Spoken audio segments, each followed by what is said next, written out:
नमस्कार। मेरे चैनल में आप सबका स्वागत है। आइए सुनिए समकालीन हिंदी साहित्य जगत के सुप्रसिद्ध वरिष्ठ लेखिका वंदना शुक्ल जी द्वारा लिखी कहानी का शीर्षक है सुख। घर में अफरा तफरी का माहौल था। रात के 10 बज रहे थे और पापा अभी तक घर नहीं लौटे थे। 7 बजे घूमने को कह कर गए थे।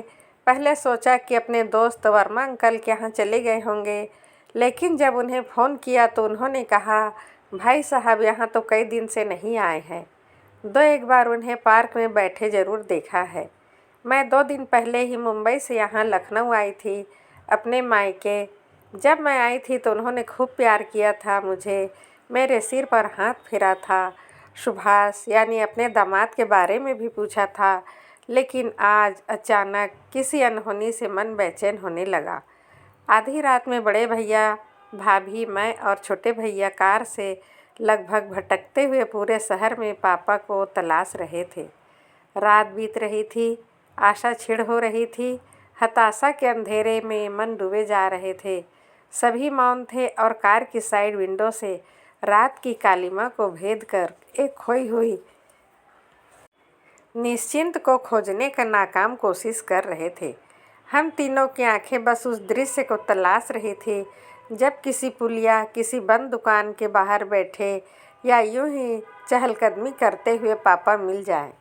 लेकिन बीच बीच में हम में से कोई पिछले 2 दिन के पापा के कार्यकलापों में उनके न आने की वजह टटोल लेता। जैसे छोटे भैया ने कहा कि कल वह मुझसे बेंगलोर वाले चाचा का पता पूछ रहे थे। भाभी ने बताया कुछ दिनों से पापा खाना भी बहुत कम खा रहे थे और कुछ अनमने से रहने लगे थे। मुझे भी याद आया कि कल पापा फ़ोन पर किसी से कह रहे थे अब वह कुछ दिनों के लिए कहीं जाना चाहते हैं। मन नहीं लग रहा है उनका। फिर वक्त हम सब की हालत उस नाउम्मीदी से वीरान खेत की मानिंद हो रही थी, जैसे चिड़िया चुग गई हो। कार सड़कों पर भागी चली जा रही थी। अंधेरे और ज़्यादा गाढ़े हो गए थे। कार के बाहर भी सन्नाटा था और भीतर भी। उस वक्त हमारा भीतर किस शोरगुल से मुठभेड़ कर रहा था। एक अबुझ खामोश कोलाहल जिसकी शब्दहीन ध्वनि में न जाने कितनी दुश्चिंताएं, कितने मलाल घुले हुए थे। शहर का वह हर कोना जहां पापा के मिलने की गुंजाइश थी छान मारा था। लोगों से पूछा भी, लेकिन कोई नतीजा नहीं निकला। हम सब बिल्कुल निराश हो चुके थे और कुछ भी सूझ नहीं रहा था। बाज़ वक्त तो हम भी किस कदर बेचैन कर देते हैं, खासकर ऐसे अंदेशे जो किसी से ना कहे जाएं, परिवार को ही बर्दाश्त करने हों। पापा से यह उम्मीद बिल्कुल ना थी। सच, हमने अपने बाऊ जी की तरह उनकी सेवा की। पता नहीं क्या गलती हो गई। भाभी ने रूठी होकर कहा, भैया ऐसे आधी रात में कार से सड़कों पर भटकते रहने से क्या होगा? मुझे लगता है हमें पुलिस में रिपोर्ट कर देना चाहिए। छोटे भैया ने कार ड्राइव कर रहे बड़े भैया को मशवरा दिया। हालांकि कुछ देर पहले ही मैंने छोटे भैया को यह सलाह दी थी, तब उन्होंने मना कर दिया था, यह कहकर कि खबर कल ही अखबार में आ जाएगी। पापा की शहर में कितनी इज्जत है, लोग तरह तरह की बातें करेंगे, लोग हम पर शक करेंगे कि बेटों से कोई परेशानी होगी। बड़े भैया ने उस वक्त इस सलाह पर कोई प्रतिक्रिया नहीं दी, लेकिन कुछ ही देर में कार पुलिस चौकी के सामने खड़ी थी। वहाँ 2-3 पुलिस वाले बैठे बतिया रहे थे। हमें देखकर सामने बैठे इंस्पेक्टर ने हमें कुर्सियों पर बैठने के लिए कहा। जी कहिए, उस युवा दरोगा ने पूछा। हमारे फादर नाइट वॉक के लिए गए थे, लेकिन आज ही घर से नहीं लौटे, बड़े भैया ने बताया। वह इंस्पेक्टर कुछ देर सोचता रहा, फिर बोला, FIR लिखानी है? हाँ, बड़े भैया ने कहा। करण सिंह, वो FIR की फाइल ला, इंस्पेक्टर ने आदेश दिया और खुद मोबाइल पर कुछ देखने लगा। मैं उसकी तटस्थता देखकर लगभग स्तब्ध थी। जी सर, उस अधेड़ पुलिस वाले ने कहा और काले कवर की मोटी फाइल लाकर इंस्पेक्टर के सामने रख दी। तू बैठ और रिपोर्ट लिख, इंस्पेक्टर ने मोबाइल पर नज़रें टिकाए हुए कहा। हाँ सर, कहकर पुलिस वाला बैठ गया और फाइल का वह खाली पीला पृष्ठ खोलकर, जिसके बीच में एक पेन रखा हुआ था, अगली कार्यवाही की प्रतीक्षा करने लगा। वैसे एक बात कहें साहब, बुरा मत मानिएगा, दरोगा ने मोबाइल से सिर उठाते हुए कहा। बूढ़े आदमी को इस तरह अकेले घर से नहीं निकलने देना चाहिए, वह भी रात बिरात। कहीं वो गिर पड़े। वैसे ही सठिया उम्र होती है, यह उस उम्र में तो बस घर में रहे और राम भजन करे, है कि नहीं? कहकर उसने बारी बारी से हम चारों की ओर देखा। तजुर्बा है सर, इसीलिए कह रहे हैं। ऐसे बूढ़ों के खूब केस आते हैं यहाँ। लेकिन हाँ भाई, करण सिंह तैयार है ना लिखने को? जी सर, सिपाही ने मुस्तैदी से कहा। इंस्पेक्टर ने तंबाकू की पुड़िया खोलकर फांकी और हमारी ओर मुखातिब होते हुए बोला, हाँ श्रीमान, तो विस्तार से बताइए। आपके पापा की उम्र कितनी है? क्या करते हैं? जमीन जायदाद का कोई टंटा? उसने कई सवाल एक साथ दाग दिए। बड़े और छोटे भैया ने सभी सवालों का विस्तार से जवाब दिया। जैसे माँ का देहांत हुए 1 वर्ष हुआ है। हम सब पापा को हर तरह से ख्याल रखते हैं। पापा की खुद की अच्छी पेंशन है, अच्छा खासा बैंक बैलेंस भी उनकी, अपनी कार है, ड्राइवर है, एक नौकर अलग से है जो उनकी हर चीज़ का ख्याल रखता है। घर में भी सब इतनी इज्जत करते हैं, कहा सुनी का तो कोई सवाल ही नहीं। बड़े भैया कहकर चुप हो गए, शायद उनका गला रूंध आया था। तब छोटे भैया ने बात जारी रखते हुए कहा, पापा बोर ना हो और अकेलापन ना लगे, इसलिए उनके कमरे में बड़ा टीवी है। पापा का लैपटॉप पुराना हो गया था, इसलिए हमने उन्हें HP का बड़ा लैपटॉप उनके बर्थडे पर गिफ्ट किया था। उनका अपना ब्लॉग भी है। माँ के जाने के बाद माँ की कोई कमी महसूस ना हो, इसलिए हमने उनका अकाउंट खुलवा दिया ताकि अपने फेसबुक अकाउंट से दोस्तों से रिश्तेदारों के संपर्क में रहें।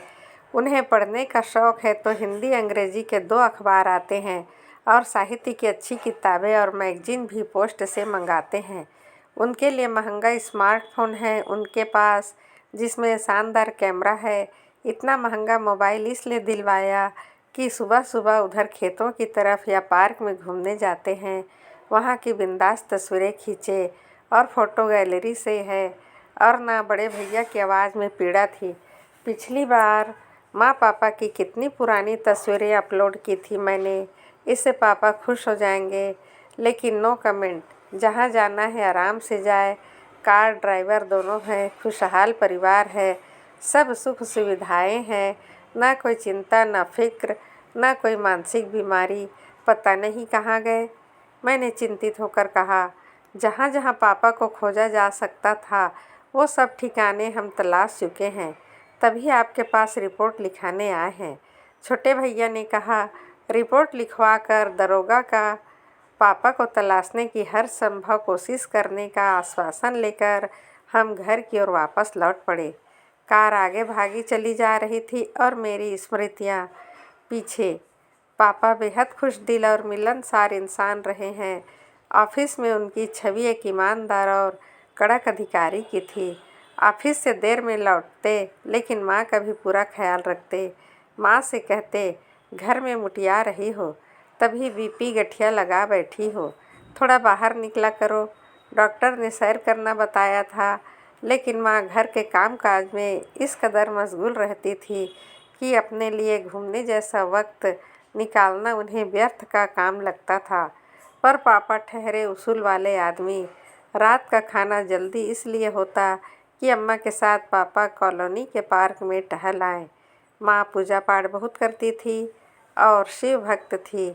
जब घर में कोई उपलब्धि होती, उसका पूरा श्रेय भोलेनाथ जी को जाता और उन्हें खूब फल फूल चढ़ाकर उनके प्रति कृतज्ञता प्रकट की जाती।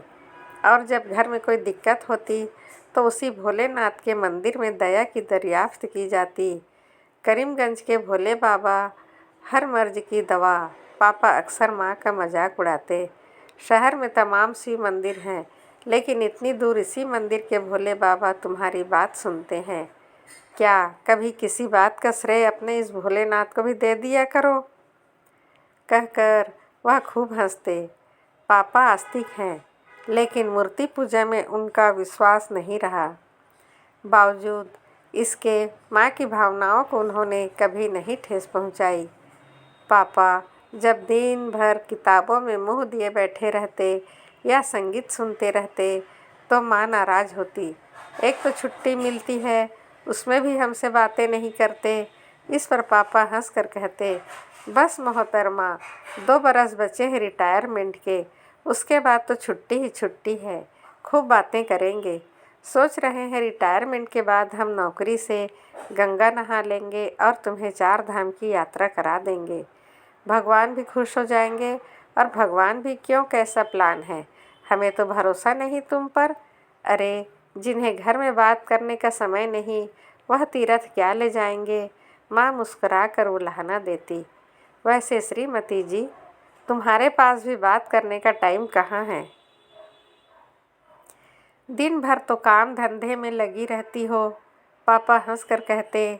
और वैसे भी घर में रहती हो तो बातें होती कहाँ हैं? तुम्हारे पास वही चौका चूल्हा, घर गृहस्थी, नाते रिश्तेदार के यहाँ मुंडन, ब्याह, शादी, बस ऐसी नोक झोंक उनमें चलती रहती। कॉलोनी वालों के लिए पापा तिवारी जी, लंगोटिया यारों के लिए पंडित जी, ऑफिस में सर और घर में हम सबके पापा। जब वह अपने किसी मुलाजिम या परिचित से फर्राटेदार अंग्रेजी में रौब से बात करते तो सुनने वाले सख्ते में आ जाता। यह वही शख्स है जो अपने यार दोस्तों के साथ अनौपचारिक लम्हों में बिंदास ठहाके लगाते हुए विशुद्ध बुंदेलखंडी में बताता है। पापा खुश मिजाज और आदर्शवादी व्यक्ति के रूप में जाने जाते रहे। घर हो या ऑफिस, अनुशासनहीनता और अनैतिकता उन्हें नाकाबिले बर्दाश्त थी। तब माँ जीवित थी और भैया की शादी नहीं हुई थी। मैं भी कॉलेज में पढ़ रही थी। हम लोगों का लंच अपने कॉलेज या ऑफिस में ही होता, लेकिन डिनर हम साथ करते। जब तक घर का एक एक सदस्य मेज़ पर आ नहीं जाता, पापा दरियाफ्त करते रहते। पापा को माँ के हाथ की रोटी ही अच्छी लगती थी और माँ को लगता था हम सबको अपने हाथ की गर्मा गर्म रोटियाँ घी में तर करके खिलाना। बातों के बीच बीच में पापा माँ के हाथ के खाने की तारीफ भी करते जाते। हम लोग डाइनिंग टेबल पर खाना खाते हुए दिन भर की घटनाओं, टीवी, देश विदेश की खबरों आदि की चर्चा करते। पापा हम सब के लिए एक इंसाइक्लोपीडिया थे। जिस विषय पर बात करें उनका जवाब हाजिर। कभी कभी हम बच्चे मन ही मन अपने पापा की बेइंतहा तारीफ करते और गर्व महसूस करते कि वह हमारे पिता हैं। ऑफिस से लौटते तो 2-4 दोस्त उनके साथ चले आते। फिर चाय नाश्ते के दौर चलते। माँ को तो बस बहाना चाहिए था और फिर रसोई से माँ के हाथों के पकवान की खुशबुओं से घर मोहल्ले में उड़ती जायकेदार खाने का लुत्फ़ उठाया जाता। खूब हंसी ठहाके होते। दुनिया भर की कोई बातें, मित्र या परिजन बीमार होता तो सबसे पहले पापा दिखाई देते। किसी के घर खुशी तो पापा की सवारी सबसे पहले सजती। माँ थोड़ी मितभाषी थी और अंतर्मुखी महिला थी, लेकिन पापा के कहे को अक्सर ही नहीं टालती। पापा संगीत के ज्ञाता नहीं थे, लेकिन उन्हें शास्त्रीय संगीत सुनने का शौक़ था। वैसे ही जैसे वह बाकायदा लेखक नहीं थे, लेकिन बड़े लेखकों के और उनकी किताबों के नाम उन्हें मुँह ज़बानी याद थे। गजब के पढ़ाकू, अखबार से लेकर पत्रिका, किताबें तक उनके आसपास बिखरी रहती। वीकेंड में अखबार को वह अंत तक पढ़ते और उसकी किसी खास खबर की चर्चा वह अपने घर आए दोस्तों या फिर माँ से करते। कभी कभार हम भाई बहन भी उनकी पकड़ में आ जाते तो पापा खबर के साथ एक शिक्षा भी खबर के अंत में चस्पा कर देते। उनके कमरे में साहित्यिक पत्रिकाओं के अलावा निरोग धाम, आयुर्वेदिक, ओशो टाइम्स के कृष्णमूर्ति, अंग्रेजी के मास्टर्स के उपन्यास, कथा संकलन, बुद्ध दर्शन, खलील जिब्रान आदि किताबें, पत्रिकाएं भी बुक शेल्फ में रखी दिखती। खाली वक्त में माँ को पढ़कर सुनाते और जो पंक्तियाँ अंश अच्छा लगता उसे किताबों में अंडरलाइन भी करते। माँ सन 2003 में नहीं रही, यानी पापा को रिटायरमेंट के ठीक 1 वर्ष पहले रात में अच्छी भली सोई और सुबह सोकर नहीं उठी। माँ को अचानक कार्डियक अटैक ने मानो घर की नींव हिलाकर रख दी। माँ के ना रहने को स्वीकार करने और संभलने में हमें बहुत वक्त लगा। सब तो अपनी नौकरियों परिवार में व्यस्त हो जाएंगे, पर पापा की उम्र रिटायरमेंट के बाद खाली हो जाने की थी, जिसे माँ को ही भरना था। लेकिन माँ हमारे और पापा के तमाम मंसूबों को खारिज कर उस रिक्त स्थान को अपूर्णित छोड़ अप्रत्याशित रूप से ब्रह्मलीन हो गई। हमें सबसे ज़्यादा फिक्र पापा की थी कि वे माँ के बिना कितना टूट जाएंगे, लेकिन आश्चर्यजनक रूप से पापा ने माँ की मृत्यु को बहुत दार्शनिक भाव से ग्रहण किया। यह निस्संदेह हमारे लिए संतुष्टि का सबब था। उनका रूटीन फिर नॉर्मल हो गया, सिवाय इसके कि अब वह ऑफिस से कुछ देरी से लौटने लगे। अब उन्होंने वॉक पर जाना भी बंद कर दिया। बड़े भैया ने बहुत जिद की उनसे कि वह फिर से सैर के लिए जाना शुरू कर दें, लेकिन उनके मोबाइल में इंस्टॉल कर दिया और कहा, पापा आपकी उम्र के लोगों को रोज़ मिनिमम 4000 कदम चलना चाहिए। पेडोमीटर रोज़ आपके कदमों की गिनती करेगा। आपको रोज़ नियमित रूप से 4000 कदम चलना चाहिए। इससे आप अपने हेल्थ खुद कंट्रोल कर सकते हैं। जैसे मशीन में ब्लड प्रेशर शुगर चेक कर लेते हैं, लेकिन पापा के लिए सैर के लिए नहीं गए तो नहीं गए। शरीर के साथ पापा का रोब दाब भी क्षीण होता गया। माँ घर की धुरी थी, यह सच माँ के जाने के बाद पता चला। माँ के जाते ही जैसे घर का घरपन भी उन्हीं के साथ चला गया। घर में microwave, oven, vacuum cleaner, dishwasher, washing machine जैसे नए उपकरण दिखाई देने लगे। घर की व्यवस्थाएं भी बदल गई। किसी बाहरी व्यक्ति के लिए किचन में निषेध वाली माँ की चमचमाती रसोई समेत घर में अब 2 नौकरानियाँ घूमती दिखाई देने लगी, जो खाने से लेकर साफ सफाई तक सब काम करती। दोनों भैया अक्सर देर से घर लौटते। भाभी खाने पर भैया का इंतज़ार करती और वे दोनों खाना अपने कमरे में ही खाते। छोटे भैया डिनर अक्सर बाहर करके आते या फिर अपने कमरे में टीवी देखते हुए करते। खाना बनाने वाली मेड पापा का खाना कैसरोल में डाइनिंग टेबल पर रख कर चली जाती और वे खुद अपना खाना परोसकर खाते या कभी भाभी दे देती। सबको आपस में बात किए कई दिन गुजर जाते थे। कभी कभार घर का नौकर रामसुख अलबत्ता प्रसाद लेकर आता, साहब बड़े भैया की तरक्की हो गई, लो मिठाई खाओ। या कभी किसी खास आयोजन जैसे नई गाड़ी खरीदने या भैया की पदोन्नति की खुशी में पूजा पाठ में पापा को बहुत आदरपूर्वक बुलाया जाता और उनके हाथ से पूजा कराई जाती। 1 हफ्ता पहले पापा ने बड़े भैया से कहा था, मुझे तुमसे कुछ बातें करनी है संजू। शाम को करते हैं पापा, अभी मुझे कुछ काम है। कोई खास बात हो तो आप मेल कर देना। या फिर कहते हुए कार में बैठ गया था। छोटे भैया का टूरिंग जॉब है, वे अक्सर बाहर रहते हैं। भाभी ऊपर के अपने कमरे में पत्रिकाओं, टीवी, फ़ोन और अपने कामों में व्यस्त रहती। उस दिन पापा ने मुझे मुंबई फ़ोन किया, कैसी हो? बिल्कुल ठीक हूँ पापा, सॉरी आपके 2 मिस्ड कॉल मैंने देखे नहीं, लेकिन मैं उस वक्त मार्केट में थी और बाद में बिल्कुल दिमाग से ही उतर गया। कोई बात नहीं, बस काफ़ी दिनों से तुमसे बात नहीं हुई थी। सब कुछ ठीक तो है ना बेटा जी? पापा आप सब बिल्कुल ठीक हैं, और आप कैसे हो? हम तो अच्छे हैं बेटा। अरे तुम्हें एक खबर देनी थी। हाँ कहिए ना पापा।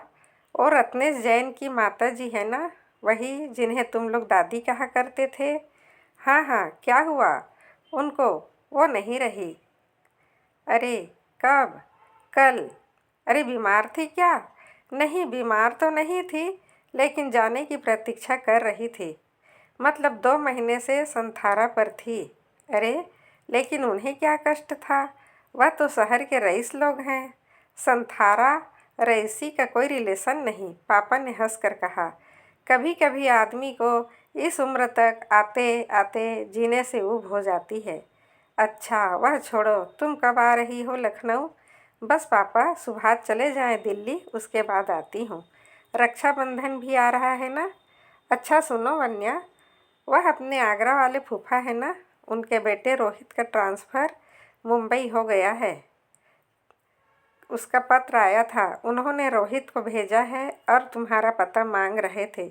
हो सके तो बेटा, पापा आपसे शाम को बात करती हूँ। सॉरी, असल में मैं सुभाष के लंदन जाने की तैयारी कर रही हूँ, अभी थोड़ी बिजी हूँ। आप अपना ख्याल रखना।